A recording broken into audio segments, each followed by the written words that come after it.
So in the last one, I showed that in real life, a sine wave, or a signal, is not as smooth as you would see in a standard sine wave. It's got noise, it's got all sorts going on. And I want to use this as an excuse to show the difference between analog and digital. So I'm just going to draw another quick one here. Excuse the crudeness.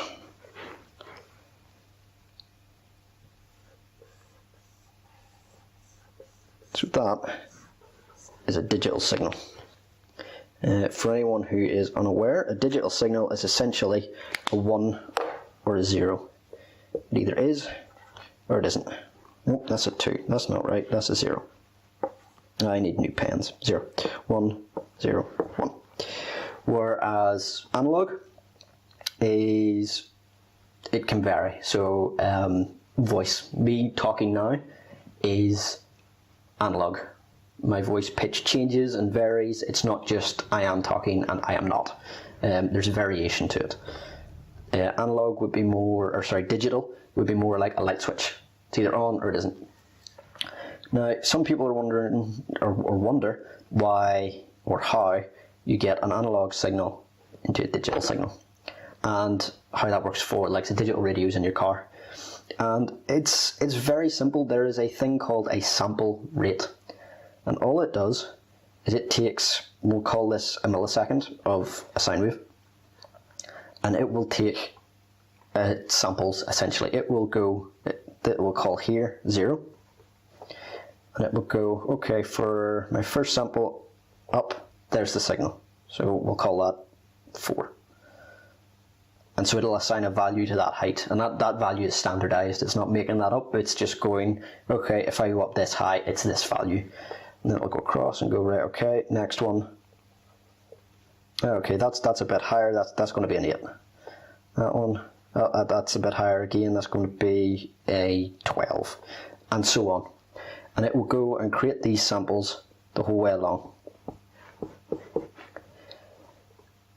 Now, if you know anything about digital and computers don't deal with arbitrary values in that, you know, okay, this is the signal, this wave is the signal. A computer wouldn't understand that. But if you convert that audio signal into a number or a series of numbers, then the computer can decode it. So whenever it gets this thing gets assigned into a digital format.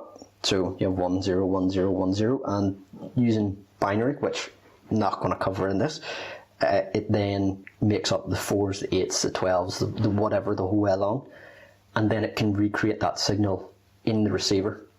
So the signal, whenever it's being sent, will look like this. It will then go into a device that does the sample rates and converts it into this. It's then transmitted. And then whenever it's received by, say, your digital radio in your car receives this and then decodes it using these 1s and 0s, and then recreates this sine wave using it. So it'll get the first packet, so say it'll get this bit, and it'll go, okay, so the first bit on this is 4. So let's make a bit of room.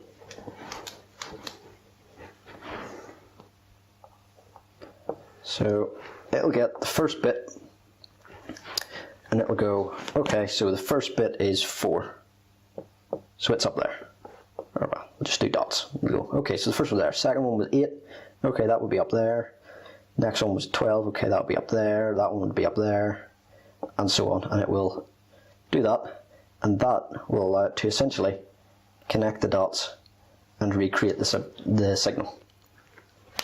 Now, some of you might be wondering, okay, but why is that any better than sending an analog signal?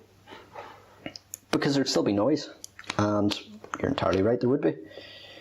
But the good thing about a digital signal, oh, that's a horrible line, let's redo that. The good thing about a digital signal is that whenever the radio receives it, it knows that it can only either be a 1 or a 0.